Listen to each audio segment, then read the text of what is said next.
Hey everybody, I don't know about you, but as you've watched out over the world, the war in Russia and Ukraine is not just isolated to Eastern Europe. It's spread all over the world, and you can see it in market instabilities. You can see it here. People who do not think that that war is affecting you, all you got to do is look at gas prices. You look at your food prices. You see the global change that has happened. But you know something that's also affected investments as well. And I've said all along, legacy precious metals is your navigator. They're the ones that see you through to get to the next level. The good news about this is, even with market volatility, market instability, you've got options. And gold prices are rising as investors turn to gold. And gold presents a hedge against this inflation and that protects you against the weakening dollar, which we are seeing. Legacy Precious Metals is the only company I trust to deal with gold and silver and the other precious metals. You need this investment. You need this as part of your portfolio to keep you buffered from what we're seeing in the world, war and volatility in the market. This is where you need to be. Call Legacy Precious Metals today. Be proactive about this. Get on board with it. Call them at 866 528 1903, 866-528-1903, or you can download their free investor's guide at legacypminvestments.com. legacypminvestments.com, your navigator in a volatile world of investments. Do you want to listen to a podcast? By who? Georgia GOP Congressman Doug Collins. How is it? The greatest thing I have ever heard in my whole life. I could not believe my ears. In this house, wherever the rules are disregarded, chaos and mob rule. It has been said today, where is bravery? I'll tell you where bravery is found and courage is found. It's found in this minority who has lived through the last year of nothing but rules being broken, people being put down, questions not being answered, and this majority say, be damned with anything else. We're going to impeach and do whatever we want to do. Why? Because we won an election. I guarantee you, one day you'll be back in the minority and it ain't gonna be that fun. All right, everybody, we're back. James and I are back. It's Friday's Finest. We're going to be going through the week of that has been. For those of us, it's been a long week getting lots of stories out there. We dig, we find, we go behind the scenes. We do whatever we can to provide the Friday's Finest for you here to just stimulate some thought, go over some ideas, and just sort of wrap up what has been in the week had. So, James, are you ready to get at it today? More than ready. Good morning. Well, I got to tell you, I did something the other night that I have never, I don't think I'd ever thought I would do or really ever planned on doing. It was definitely not on a bucket list. But about a month ago, I had to go to plan to go out to Portland. I had to go to Oregon and do some work this week. And I didn't think about it about a month and a half ago when I made the plane flight that I chose a flight from Atlanta to Portland that took off at 6:30 on Sunday night. Oof. 4.5 hours from Atlanta to Portland as the Super Bowl was kicking off. That is. I watched the entire Super Bowl on the plane. Well, first of all, let's just be thankful that the plane had a television for you. No, it does a little box. Plus, here's the thing, right? Doug, that might be a gift because we've all been to Super Bowl parties and things where people don't care about it at all. And you're just like, I really want to watch this game. So you might have gotten the best experience, if anything. Well, it was pretty funny. Probably I would say about at least half of the plane was watching the Super Bowl. I know. Did you see there was that image of everybody watching the Super Bowl and one guy was watching the movie Hitch? Yeah. And it was just like, the picture was very funny, just one guy. Yeah, it's like, what are you doing here? Yeah, well, at least the one thing about it is I was able to get sandwiches, and, they brought, occasionally they came through with, the beverage cart. So, I mean, the Coke and everything. So it wasn't all that bad. My problem was I was at one of those seats where it was the long seats, because, I'm 6'4", so I like to sit in those seats that you don't have one in the front of the exit row. And so the screen was on a row ahead, so I strained my eyes all night watching it. But it was overall, I thought it was a good Super Bowl. It was, absolutely. It put the two best. It really, I think, showed James the two best teams on the field. 100%. And I know going into the week and everyone, well, first of all, it was just 2 weeks. I don't know how these stations talk about something for 2 straight weeks. Like, it seems impossible considering that there's only so much you can talk about. But the one theme was it's either going to be the Eagles' great team or Pat Mahomes is going to dig it out, right? That was like the number one thing that was discussed. And at the end of the game, Pat Mahomes dug it out. It's just what he's just. He did that. Hey, well, and also I was watching it, the early part of it, and again, just in general, the Super Bowls we talk about. I think Chris Stapleton nailed the national anthem. I thought he did. Oh, absolutely, great it's job. A good there. thing I was trying to gamble. Yeah, but yeah. What did The over under was 2 minutes 2 seconds, and it came in at like 2. He went under. Yeah, he came in under. Yeah, 201. Yeah, I was crazy. The country musicians never go under, and he was like, "No, I'm going to make it short and perfect because I'm a genius." I'm glad I think it was like 1 second. I was going to go with the over. Wasn't it like 1 second? Yeah, it was. And also like, and I'm not a big country music fan, but like his voice and everything he does is just. It's just perfect. Well, we can do a whole podcast on Chris Stapleton, and we got our music guys coming back. We really could. I'll just play his music. We'll get in trouble, but it'll be. Oh my god, it'd be great. Yeah, we got our music guy coming back in, and I think next week we're going to be on a podcast with some of our songwriters. But Stapleton stuff, and we're taking a divergent here, but Chris Stapleton stuff is just really good. I had a buddy of mine who is a songwriter, Lee Thomas, who wrote with him, and he wrote the some of his stuff, and I mean, just lines out of that are just incredible. Like I said, and then to see him, perform on a stage like that was really impressive. Yeah, he's incredible. And I mean, we could talk about the halftime show real quick. Whether you like Rihanna or not, going up there pregnant is so crazy to me, and it was so insane. And I honestly, I loved it so much. I thought it was so weird and beautiful and insane. But then when you find out she's pregnant, and you're like, you went and put, like, anyone who can perform pregnant to me, that to me just blows my mind. Like, it was impressive. But anyway, we can get back to the game. Do we want to talk about the holding call, or do we want to talk? Well, yeah, we got. I mean, we got to. I mean, we get past everything. Look, one, I will have to say this though: how many of us thought right before halftime the game was over when you saw Mahomes come up? Oh man, you know what? I was so 50-50. Part of me was like, I've seen Varsity Blues; they can give him enough drugs to get him back out there.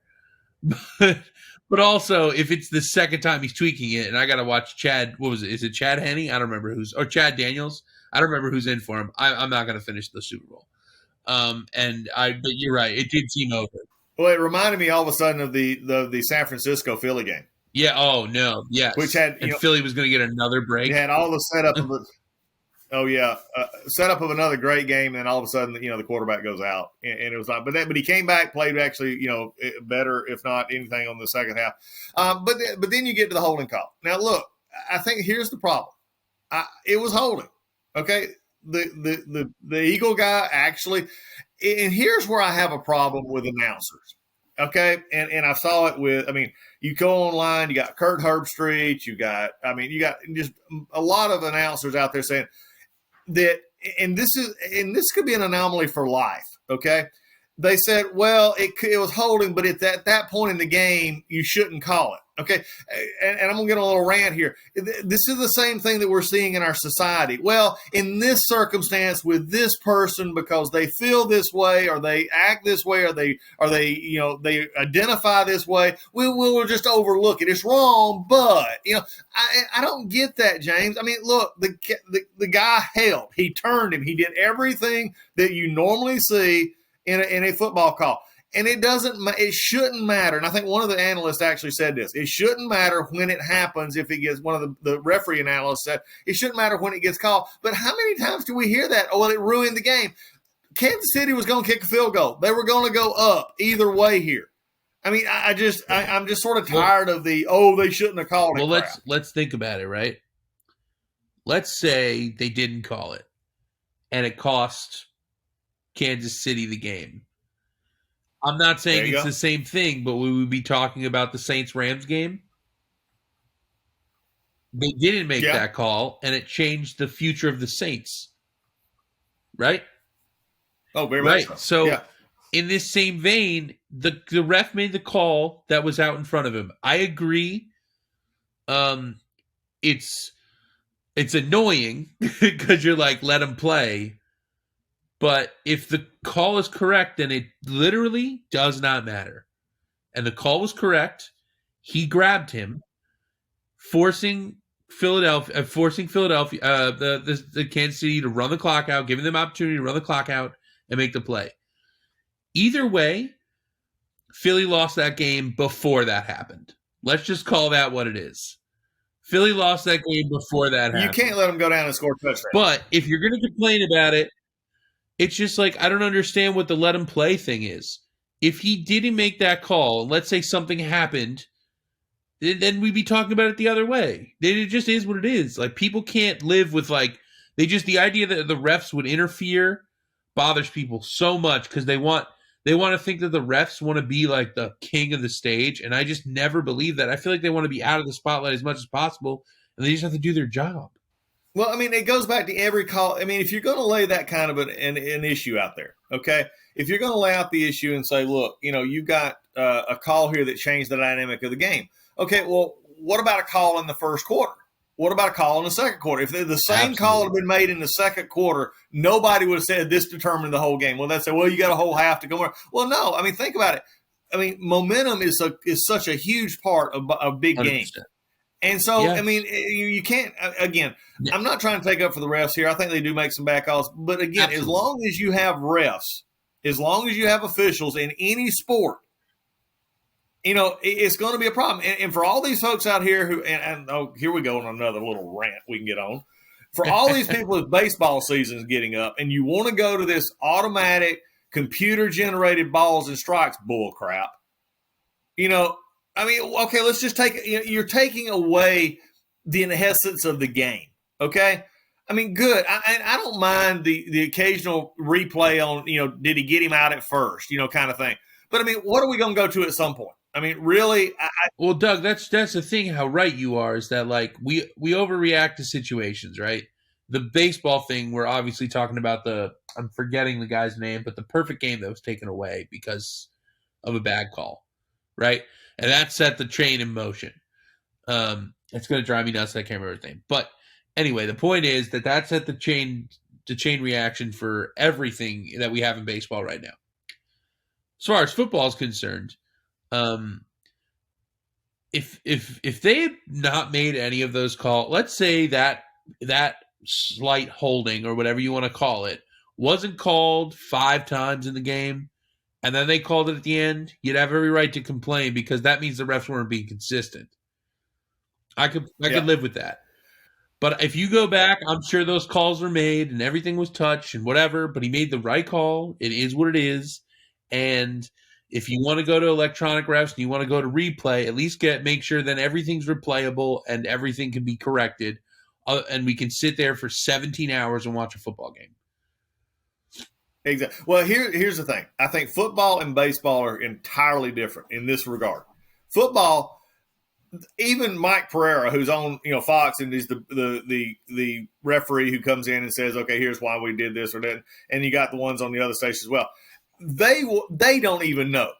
Okay, I mean, because they is it, well, did he make a football move? Did he have it with both hands? It was like, well, okay, for the Eagles fans out there, that 3rd and 14 where the tight end, did he catch it? Did he not catch it?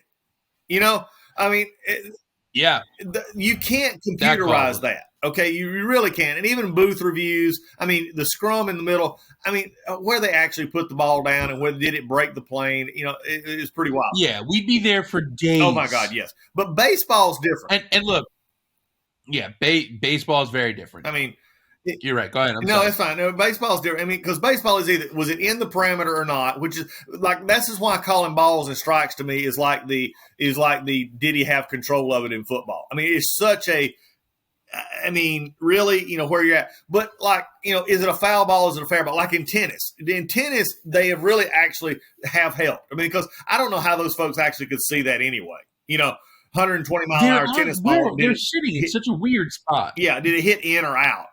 But baseball, did the foot hit before the ball hit the glove? I mean, that's an easy way to look at it. I mean, was it foul ball? Was it a fair ball? But and that's the other thing is how long replay takes. Oh my God, it shouldn't. Yes, we can all see it. We can, like, when I'm at home and I can see it, there shouldn't be any time wasted. Make the decision. Don't be like, well, we had to be thorough. Nobody cares. Yeah, if I see, get it done. That man tagged his foot before it hits the bag. Get over it and move on. That's why I like the idea of what football's been doing with the Sky Judge. Yeah. He sees it, they make a call, and he's like, no, just keep it moving. Or is it, wait, am I getting that right? Is it football? Maybe it's baseball. I don't know. Yeah. Anyway, I feel like I'm losing my mind sometimes when I can't remember who's doing the worst replay center. Yeah. Maybe it's not basketball good, even. But Anyway, but that like you just have that one extra guy that's like, okay, this is happening, so don't make the call, don't worry about it, it's good, we're good, move on. Yeah, move on. Well, and I think that at the end of the day, though, look, for the Super Bowl was great. I mean, in the sense of for those of us who love football and watch football, it was a great game. Mahomes again still proves that he is a master. But last thing before we go, though, the ultimate act of self-sacrifice was it McKinnon there at the end? Derek McKinnon, former Viking, baby. I mean, Derek McKinnon. I mean, think about this. You grow up in life, if you're a kid playing football, I'm going to score a touchdown in the Super Bowl. Oh, my God. And you run, and Philadelphia says, no, we'll let him score. And he gets to the 2, and he takes the knee. It is absolutely insane. I can't say I would have done the same thing, no matter what happened. No, Doug, I got to tell you. So my dad he lives in Jersey, and if you live in Jersey, you either love Philadelphia or you hate them with a burning passion. Right. But for whatever reason, even though they were Giants fans, they were rooting against Patrick Mahomes for whatever reason. And they were all angry that he slid. They're like, that's not how you play football. And I was like, buddy, that's exactly how you play football. Exactly, yeah. There's 100 coaches out there that would give you the same answer. If he didn't slide, he'd never play for me again. Like, and he if I was the general manager, he got a bonus. The general manager ought to give him a bonus. Oh, yeah, a bonus, and then like a cropped picture of him in the Super Bowl actually scoring the touchdown. No, that is, and again, it was like, the funny part about it was a perfect Super Bowl up until those last 2 very boring minutes. But, like, it really was a great Super Bowl. Everything about it. Oh, yeah, it really was. It really was. Well, one last thing before, and I thought about it because we could talk about this for a long time, but I have not seen, and even the announcers talked about this, I have not seen in football in a long, long time an offensive line for the Philadelphia Eagles that did better on 4th and 1, 3rd and 1. I mean, no. The way they got down, I mean, they literally moved the pile. I mean, it was. I mean, Kansas City had no answer for that. I might be blanking out right now, and tell me if I'm wrong. I'm going to try to exclude the Manning brothers only because I don't think Eli is the best. The Kelsey brothers, because I'm talking about Jason Kelsey right now, probably one of the most underrated players in football. They might be the best 2 brothers who've ever played this sport. They're both Hall of Famers. They are first ballot Hall of Famers. Travis Kelce for sure, and to me, Jason Kelsey's been one of the best. Oh yeah, I agree. Centers in the league for 10. What is he? 8 years in the league now? Yeah, 8, 9 something like years. that. Maybe I it's agree longer. with you completely. No, it's crazy. They're like over, that. No, go. I'm sorry. I was just saying, Jason No, Kelsey led that offensive line. He led that offensive line like a general. They just do not make mistakes, and it starts with him. Yeah, I mean, it is. I mean, Hurts. I mean, you just watched it. And they showed several times, and if you noticed in the game, they would show the way that they were getting underneath the blocks. They were getting under. I mean, it's textbook. I mean, the kid. If you're coaching in Little League out there listening to the Doug Collins podcast, they go back and get some YouTube clips of this and show your offensive line how you get underneath and you push out a defensive line. It was classic. Congratulations, though. Yeah. Congratulations, though, to Kansas City. Great time. I mean, nobody's going to undertake Mahomes. I mean, and again, what he did after everybody was saying, going back to, you've lost Tyreek Hill. How are you going to do it? He actually has a better year. I mean, again, congrats to Kansas City. But I will say this. If you want to, as a plug, is for those of you who are watching here on a Rumble channel or others, you're seeing my shirt with George on it. If you want to make sure that there's no inferences of a bad call at the end of a game, just do like Georgia did and just blow them out. There you go.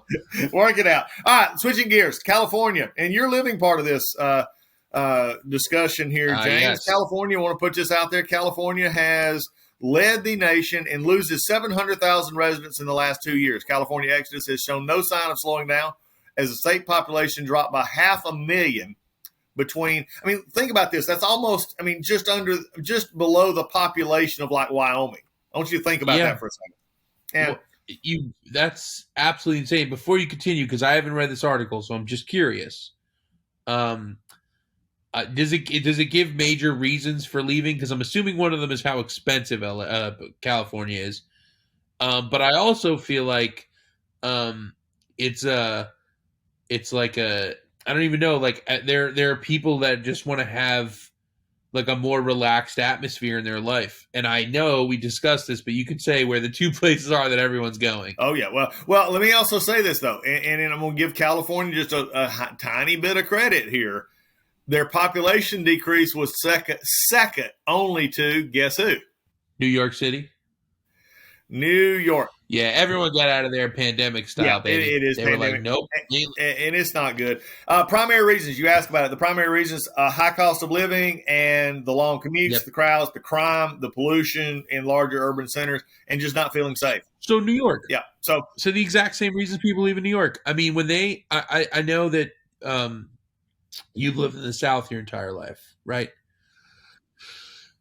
So you know that the cost of living in the South is so much different than the cost of living in the North and on the West Coast, right? And good people who don't have the highest income, they can buy a house, they can rent, they can live. It is almost impossible to do that in New York City and California. I know people both out there. I used to live near New York City, and it cost me too much, and I moved. And if you want to tell people where everyone went, because I'm one of them. And here we go. And it's not a big surprise. They went to Texas and Florida. Texas gained almost 884,000. Florida gained 707,000. Yeah. And look, Florida, well, first of all, these are the two states that everyone considers the most free, right? I guess you could call it that. I don't know if you want to use those words. Pretty close, yeah. And also with taxes. Neither one of them have personal income. Well, that is awesome. I'll tell you that. It is awesome. But also, as a new resident of Texas, I'm shocked you would say that. No. Can I say what I think a lot of people are going to go through is the culture shock of moving from the North or West Coast to this area. Everything's slower. I know that's pretty much known, but it blew me away when I know this is the joke I always tell everybody, but I was walking outside and I see someone crossing the street, and I watched a car wait for the person to make it completely across the street until they were safe before they started driving. And I've never seen that in my life. The moment that person passes the vehicle, we are taking off. Yeah. And it makes you laugh because people wait for people to be safe here. It's kindness. None of that. Yeah, I'm walking here. Come on, That's literally it. That is the real life in New Jersey and New York, and probably, I'm assuming, on the West Coast as well. It is. But anyway, so again, for Gavin Newsom and all his, tweets and talks about and cutting other states down and his potential run for president and everything else, people are trying to get out of California because they're tired of taxes, they're tired of the crime, and they're tired of the stupidity. I mean, bottom line. And, New York, same way.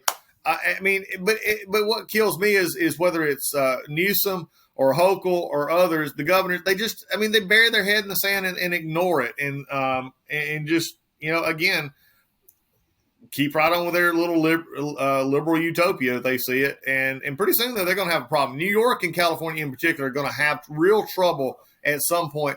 In New York in particular, because of the taxes and everything else, they're losing the ability to pay for infrastructure and losing their ability. There's not enough people to tax anymore. It's so beyond expensive to live there. Have you ever if anybody is listening to this, whoever's listening to this, sorry, go on TikTok, go on Instagram, go on whatever, and look for those videos where people show you their apartments. They go, where do you live? And they go, I live in New York. Well, where do you live in New York? And they go there and they go in, and you go in and it's a room. It's not 2 bedrooms. It's not a bedroom. It's a room with a sink and a bed in it. and they're paying upwards of $1,500 plus on a decent neighborhood. In a good neighborhood, it's upwards of $2,000. Oh yeah. I have an entire house with my brother. We do not even spend that. Yeah. Oh, I know. Do you understand? Like, why would you live there? What is it what's the advantage? Not everybody is getting the hustle and bustle of New York. No. And the job situation, jobs are moving out too. I mean, that's the other thing. I mean, look, New York, Exactly. New York's got a big problem coming up. You can work from wherever you want. New York's got a big problem coming up, and that is office space. And the more and more companies are not bringing people back in, and companies are being taxed with keeping up office space that they're not using. And so that's going to be a little bit more. Speaking of other big city problems, this one caught my attention. As someone who flies a good bit and travels a great deal, Terminal 3 at O'Hare is probably not a good place to be if you're flying in and out of Chicago.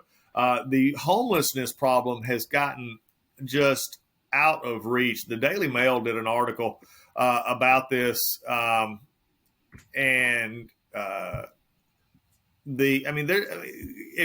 encourage you here, James and others, if you want to see this, go to the Daily Mail and look up. I think it's on one of the place you can find it. And there's people literally, just like you would see them on the side of the street next to the counters where you're getting your luggage.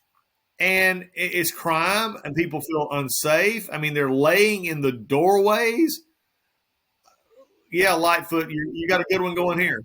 I got a New York Post article here.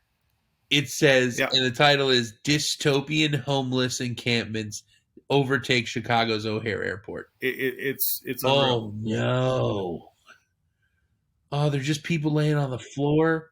Listen, I've seen them. You live in New York, you've seen a million homeless. You live in New Jersey, you see the same thing. But it's a nightmare to be around because you never know. There's such a worry. If you've taken the subway and you've lived, that there's people that it's just unsafe to be around. And these poor, and especially you feel bad for them, that poor people got to stay indoors. I know it's cold, but there's just got to be another answer besides they're going to pile up in an airport. Yeah, there just has to be another answer. And it's not even bad weather out there. This is the interesting part of this. But again, folks, this is sad because a lot of these folks, there's mental health issues, there's drug addiction issues, there's other. But this is just not a safety. I do not understand how O'Hare does. What? And maybe this is a situation for the city and the county, the state, whatever. Go move these people. They don't. Listen, there's got to be a better option than letting them pile up in O'Hare Airport. I agree completely. There just has to be. I agree completely. I'm not saying I can come up with a solution right now, but if you got to rent out a space, O'Hare Airport's probably got the money. Whatever, the city's got the money, the town's got the money. Whatever part of, you can't tell me that there's not room for these people to go somewhere. Yeah, well, there is, and it can't be O'Hare Airport with other people that are trying to fly. Stressful enough as is. Well, it is, and we just, again, it goes back to people want to be safe. They want to, they want to have a life. These kind of things as it goes forward. Again, lots of things going on today in the world, and we're highlighting these. But I've got something to highlight here that really, truly is an interesting note. And here for Friday morning. Ryan Seacrest is stepping down from Live with Kelly and with Kelly Ripa after 6 seasons. And guess what? What everybody has been wanting is now going to happen. Kelly Ripa's husband, Mark Consuelo, is going to be the co-host. Is that right? That will be actually fun to watch. But yeah, we're gonna find out how much they truly love each other when they start working together. Oh yeah, it's just hilarious. But anyway, Ripa. Kelly's pretty funny, and I don't get to watch the show hardly at all, but it is pretty fun. But when her husband's on there, what was it? Somebody said the other day they was talking about it, we need to just put them on there just to watch the sexual tension of the whole thing. Right, for an hour is pretty cool. So we throw that one in there as we go. Lots going on today. We've got a lot more today, as far as going on. But we're going to cut it off because we got some more stuff for next. Sometimes, James, we just have to save some stuff. But I got to end with this. Just last week, the press secretary at the White House, who has, I think, most people will acknowledge is not the best press secretary we've ever had. Okay, let's just be honest about this. Reading, answers that are to questions that were not asked. I mean, just you could list going. But she was asked the other day an issue about, and the question came up in about messaging out of the White House. And Jean Pierre made this comment. It said that the best communicator in the White House is Joe Biden. I'm not going to comment here. But today on the Doug Collins podcast, we're going to end the show with the best communicator in the White House. Have fun listening to these communication clips, and we'll see you next time on the Doug Collins podcast. Hey folks, MyPillow is excited to bring to you their biggest bedding sale ever. For a limited time, you're going to get the Giza Dream bed sheets for as low as $29.98, a set of pillowcases for only $9.98, and rejuvenate your bed with a MyPillow mattress topper for as low as $99.99. $99.99. Get a mattress pillow topper. Look, they come in all sizes. They got all kinds of stuff.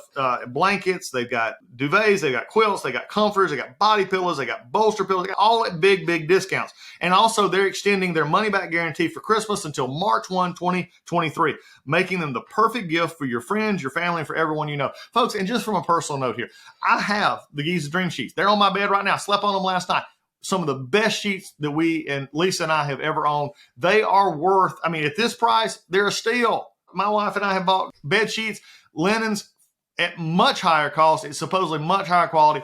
These from MyPillow are at the highest of quality, and at a price like this, you can't beat it. So go now to MyPillow.com, use promo code Collins, COLLINS, or call 1-800-986-3994, and you'll get huge discounts on all the MyPillow bedding products, including the Giza Dream bed sheets for as low as $29.98, and get all your shopping done while qualities last. And remember, put in that promo code Collins for these discounts.